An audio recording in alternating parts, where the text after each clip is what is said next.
எப்படி நான் வாழ வேண்டும் என்று விரும்புகிறீரோ, உமக்காக நான் என்ன காரியங்களை இனி வருகிற இந்த கடைசி நாட்கள்ல நான் எப்படி இருக்க வேண்டும், நான் என்ன செய்ய வேண்டும் என்று நீர் விரும்புகிறீரோ அதை உம்முடைய விருப்பத்திற்கு ஏற்றபடி செய்கிற மகளாய் எங்கள் ஒவ்வொருவரையும் நீர் மாற்றின ஆண்டவரே. உமக்கு தான் எங்களுடைய ஆராதனை.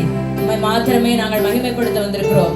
உம்மோடு கூட உறவாட வந்திருக்கிறோம். உடைய வார்த்தையை கேட்டதை உங்க வாழ்க்கையில கடைபிடிக்க வந்திருக்கிறோம் ஆண்டவரே. ஆண்டவரை பார்த்து சொல்லுவோமா, பரலோக கவனத்தை ஈர்க்க வேண்டுமே அப்பா, உங்களுடைய கண்களில் எனக்கு கிருபை வேண்டுமே. எப்பொழுதும் என்ன அருகில் நீங்க மாத்திரம் இருந்தால் அது மாத்திரம் போதுமே ஆண்டவரே. வானாதி வானங்கள் கொள்ளாதவரே, உமக்கு தான் என்னுடைய ஆராதனை. உமக்கு தான் நான் மகிமை செலுத்துகிறேன். உண்மை தான் நான் உயர்த்துகிறேன். உள்ளத்தின் ஆழத்திலிருந்து உமக்கு தான் என்னுடைய துதிகளை நான் ஏறெடுக்கிறேன் தகப்பனே.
அப்பாவும் கண்களில் கிருபை வேண்டுமே. சொல்லுவோமே, பரலோக கவனத்தை ஈர்க்க வேண்டுமே.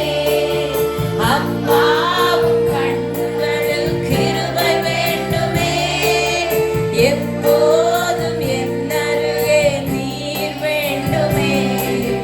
நீர் வேண்டும், நீர் வேண்டும், நீர் வேண்டுமே.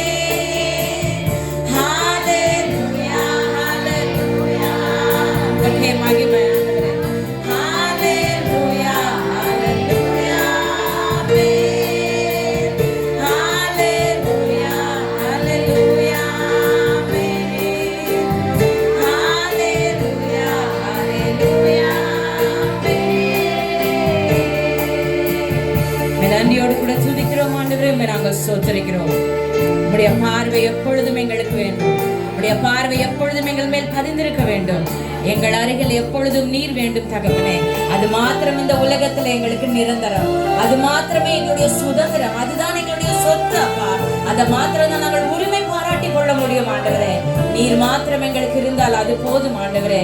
உடைய நாம மாத்திரம் மகிமைப்படுவதாக. நீர் ஒருவரை உயர்ந்திருப்பீராக தகப்பனே.